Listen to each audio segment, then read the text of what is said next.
Добрый вечер. В эфире информационный выпуск Амши Кушара. Я и мои коллеги расскажем вам о главных событиях дня. Сегодня в программе. Президент Аслан Джаня провел расширенное совещание по вопросам весенне-летней призывной кампании военной безопасности республики. По данным Оберштаба, наблюдается резкий спад заболеваемости коронавирусом. Мы связались с главврачами районных ЦРБ и узнали об эпидситуации на местах.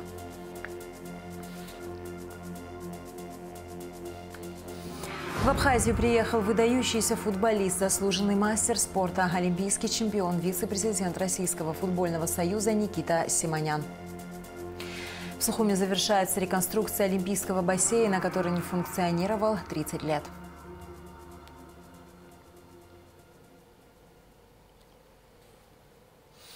Президент Аслан Джаня провел расширенное совещание по вопросам весенне-летней призывной кампании. В соответствии с указом главы государства призыв граждан проходит с 1 апреля по 30 июня. В совещании участвовали вице-президент Бадра Гунба, премьер-министр Александр Анкваб, руководитель администрации президента Алхаз Квициния, секретарь Совета безопасности Сергей Шамба, министр обороны Владимир Ануа, члены правительства, главы администрации городов и районов, председатели призывных комиссий, военные комиссары городов и районов. Президент отметил важность проведения призывной кампании на должном уровне и в установленные сроки. Участники совещания обсудили ряд актуальных вопросов, касающихся военной безопасности республики. К ситуации на Украине за минувшие сутки оперативно-тактической и армейской авиации ВКС России нанесены удары по 60 военным объектам Украины. Уничтожены 2 склада хранения головных частей тактических ракет .У, сообщил официальный представитель Минобороны РФ генерал-майор Игорь Коношенков. Также поражены 3 пункта управления украинских войск и 53 района сосредоточения живой силы и военной техники. Между тем, министр иностранных дел России Сергей Лавров в интервью телеканалу India Today заявил, что на Украине начинается следующая фаза российской военной спецоперации. Он отметил, что операция на востоке Украины направлена на полное освобождение Донецкой и Луганской республик. Лавров также подчеркнул, что кризис давно мог разрешиться, если бы президент Украины Владимир Зеленский шел на сотрудничество и стремился к выполнению Минских соглашений. Днем 19 апреля на почту налоговой службы Гудаутского района поступило анонимное сообщение о том, что здание ведомства заминировано. Здание было сразу же оцеплено, и из него эвакуировали всех людей. Из Сухума вызвали саперов и кинологов. Как сообщили в пресс-службе МЧС, сообщение оказалось ложным. Никаких взрывчатых устройств обнаружено не было. Сотрудниками службы госбезопасности задержаны граждане Узбекистана и Кыргызстана, подозреваемые в ввозе и распространении на территории Абхазии наркотических веществ в особо крупном размере. Подробности в материале пресс-службы СГБ.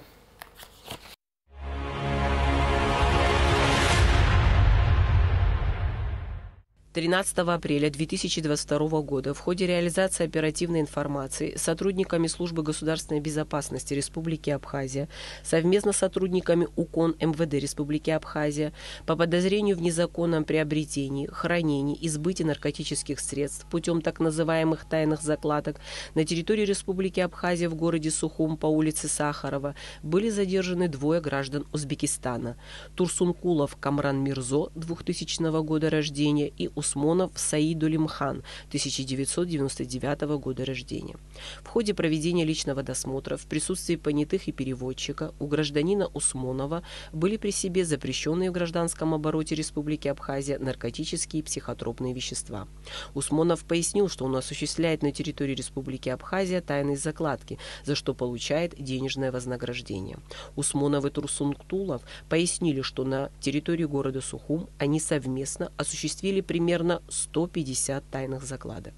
Сотрудниками Службы госбезопасности Республики Абхазия и УКОН МВД Республики были проведены мероприятия по установлению и обследованию указанных участков, где были найдены ранее заложенные заизолированные свертки с наркотическим веществом героин. В ходе беседы с оперативными сотрудниками Усмонов рассказал, что найденный при личном досмотре сверток был им взят на пересечении улицы Гуля и Чачуба для последующей расфасовки и реализации. Подобная информация послужила поводом для проведения оперативных мероприятий и выявлений 2 гражданок Кыргызстана – Жоошбаевой Гульмиры и Руслан Кызы Аруке. Установив их местонахождение, оперативными сотрудниками они были задержаны и доставлены в СГБ республики. При личном досмотре Руслан К.З. было найдено наркотическое вещество метадон, массой превышающей 22 грамма. Со слов задержанной, она незаконно завезла на территорию Республики Абхазия. Гражданка Руслан К.З., объясните, пожалуйста, что это за сверток? Это я не знаю, с Москвы принесла в Абхазию. А, ты привезла это из Москвы в Абхазию? Согласно справке КЦ МВД Республики Абхазия, у 3 подозреваемых было изъято наркотическое вещество метадон, общая масса которого составила свыше 197 грамм, а также наркотическое вещество героин, общей массой превышающей 18,5 грамм. В отношении задержанных граждан был собран необходимый материал и передан в следственный отдел СГБ Республики Абхазия.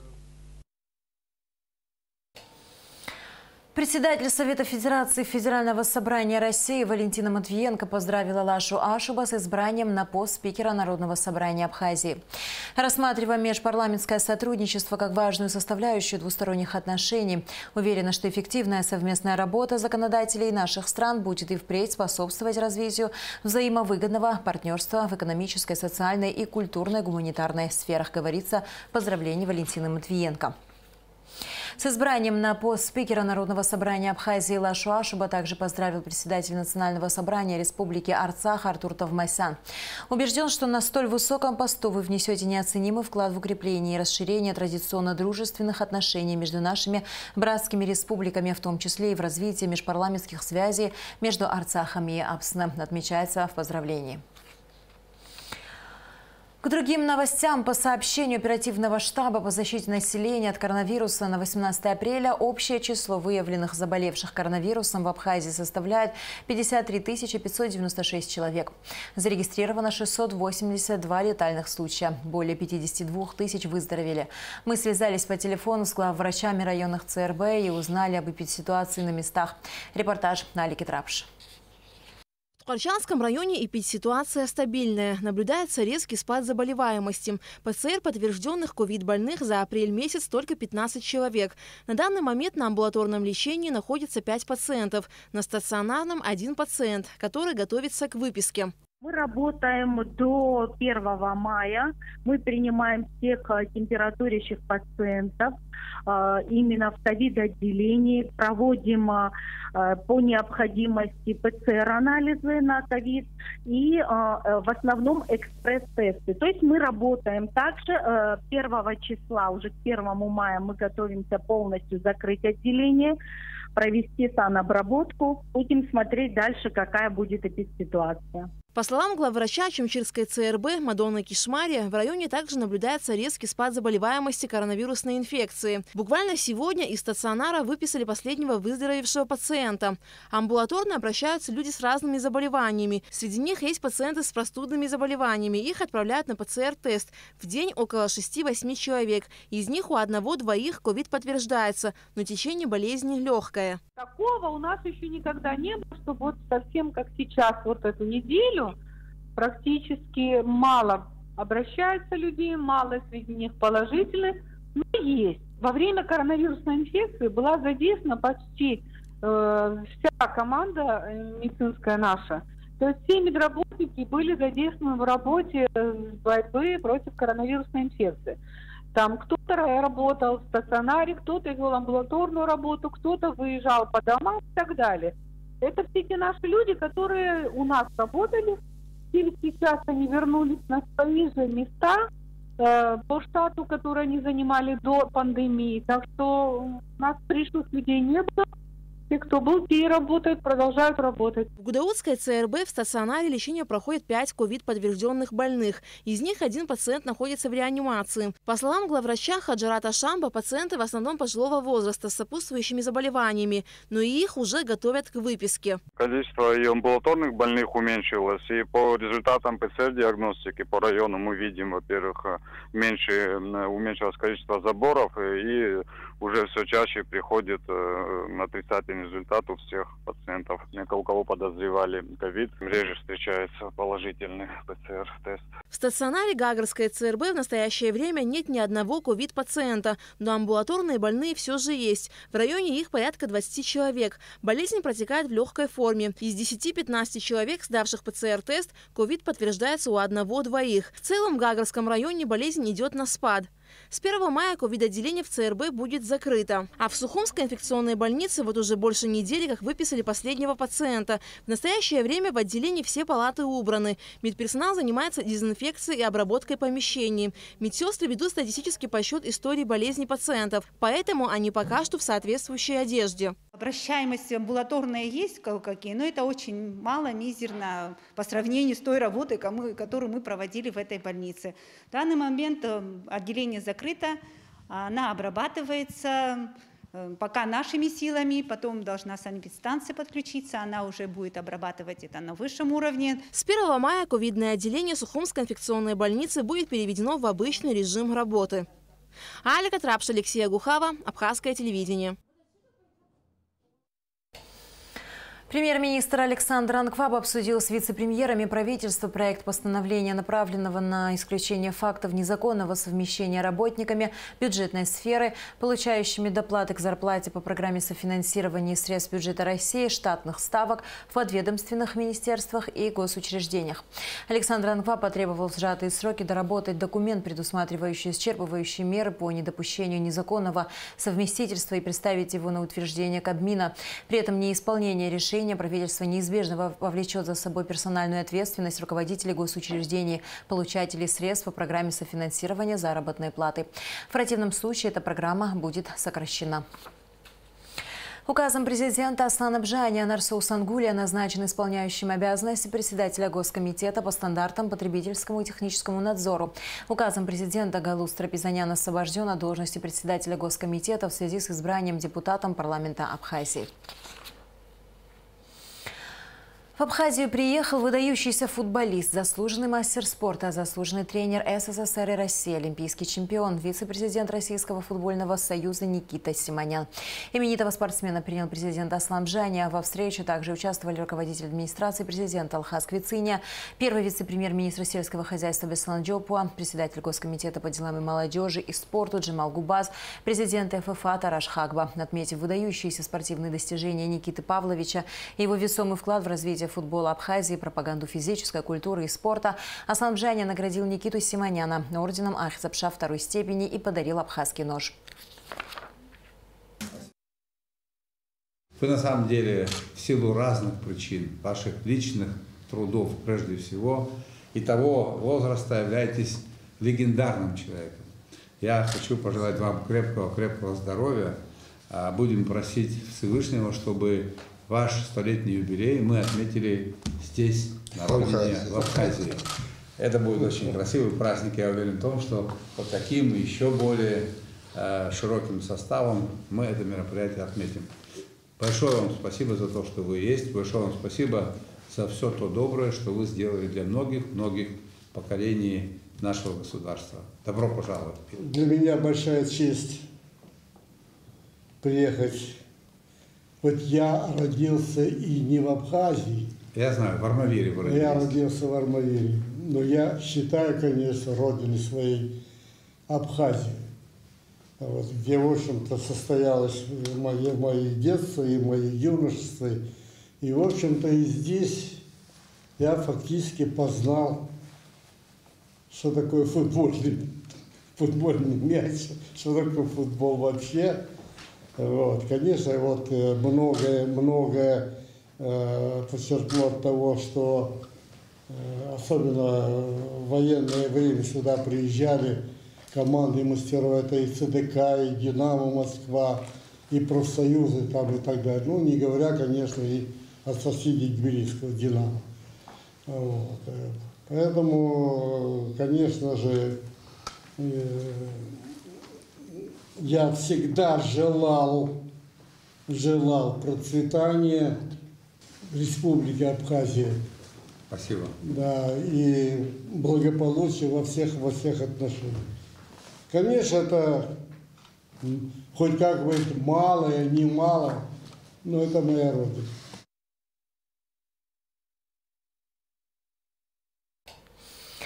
На Сухумском стадионе «Динамо» состоялась встреча ветеранов абхазского футбола с легендарным советским и абхазским футболистом Никитой Симоняном. Симонян также встретился с воспитанниками детско-юношеского клуба «Динамо», подарил им мячи и пожелал успехов. Все подробности в репортаже Сарии Кварцхелия. Легендарного футболиста, когда-то начинавшего свою карьеру в Сухумском «Динамо», ждали здесь с нетерпением.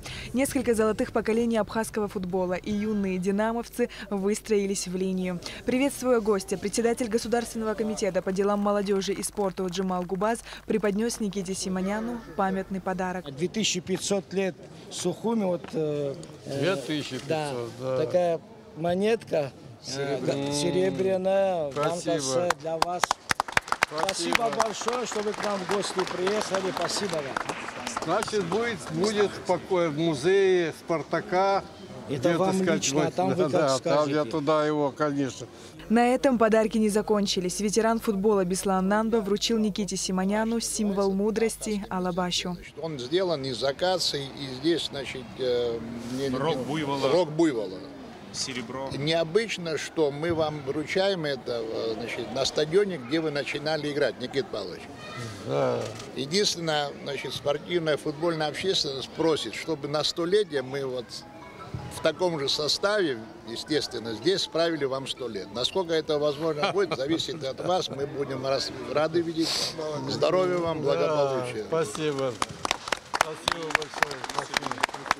От футбольного сообщества республики Никите Симоняну преподнесли спортивный костюм и футболку с его инициалами и логотипом Федерации футбола Абхазии. Президент футбольного клуба «Динамо» Сухум Астамурадлиба представил легендарного футболиста юным игрокам «Динамо». Это легендарный, самый известный, наверное, футболист в истории Сухумского «Динамо». Он играл в Сухумском «Динамо» в 1945 и 1946 году. Начинал с детской команды «Динамо Сухум». И стал 4-кратным чемпионом Советского Союза. Вы представляете, что это такое? 3-кратным обладателем Кубка СССР. Был олимпийским чемпионом. И еще, будучи тренером московского «Спартака», 2 раза становился чемпионом Советского Союза. Правильно говорю, Никита Павлович? И 4 раза кубок. И 4 раза кубок. Именная майка сухумской команды с 9-м номером, под которым всю жизнь выступал Никита Симонян, стал для него очень приятным подарком. Особенно, знаете, для меня приятно. Не моя фамилия вообще, а номер 9. Да. Под которым я провел, в общем, все свое время на футбольных полях. Вообще. Так что 9-й номер там, или другие номера.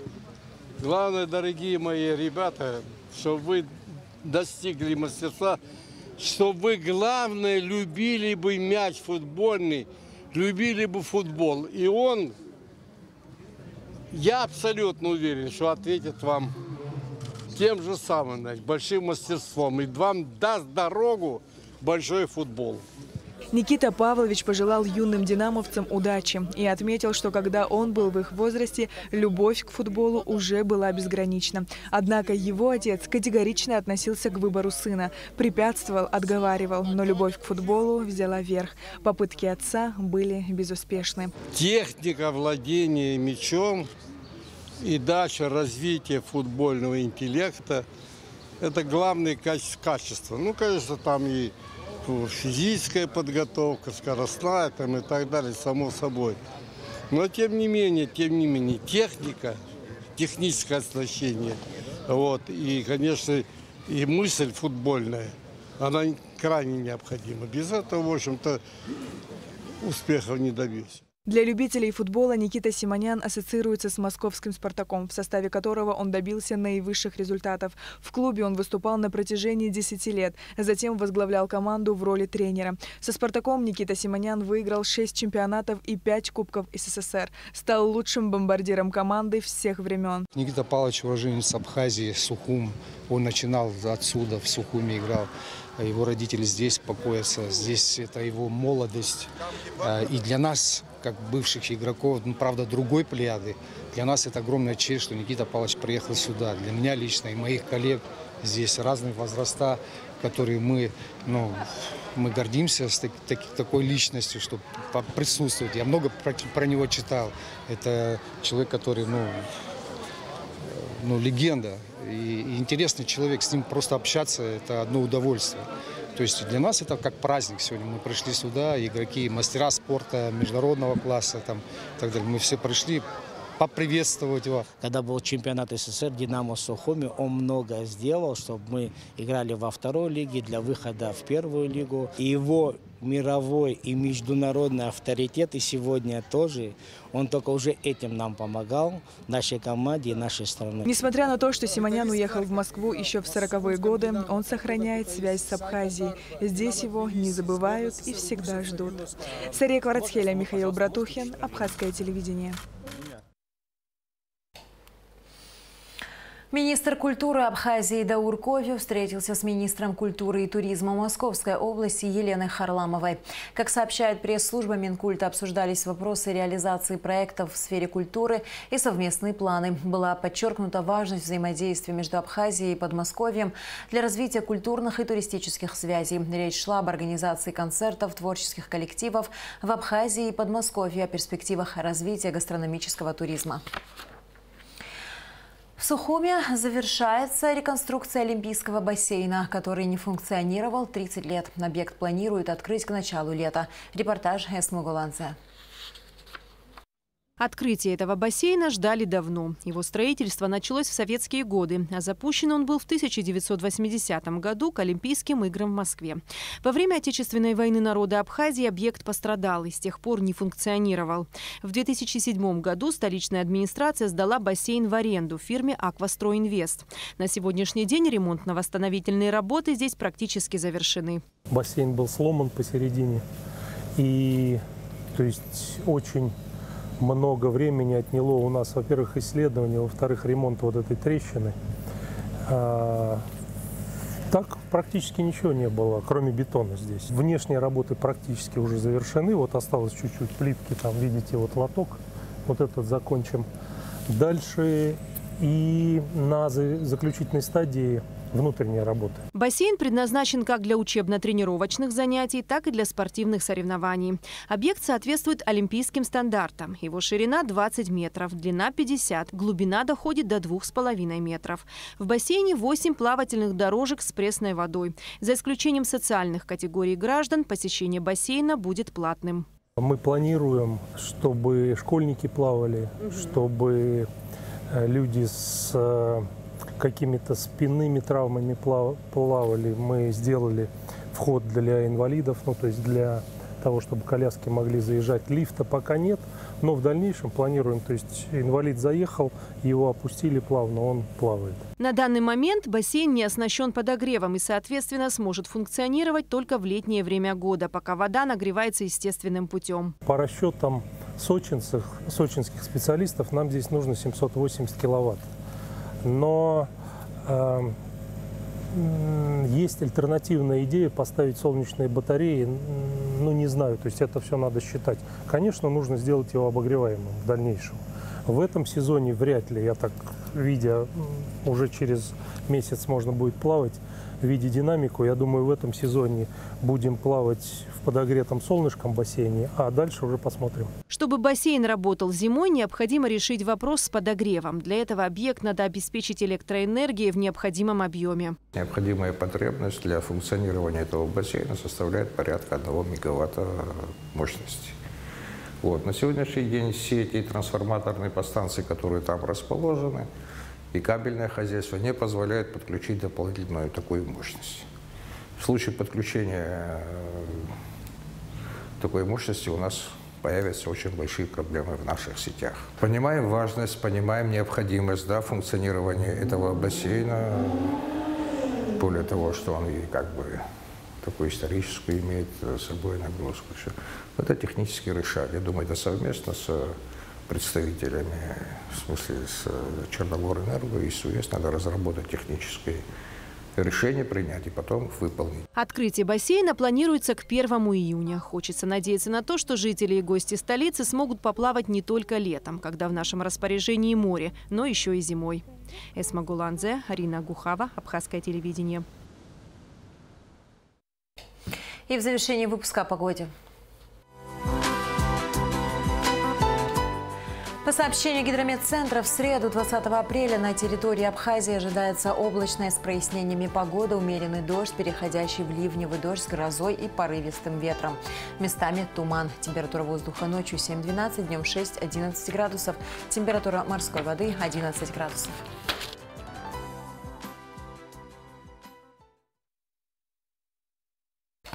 На этом наш выпуск завершен. До скорых встреч в эфире.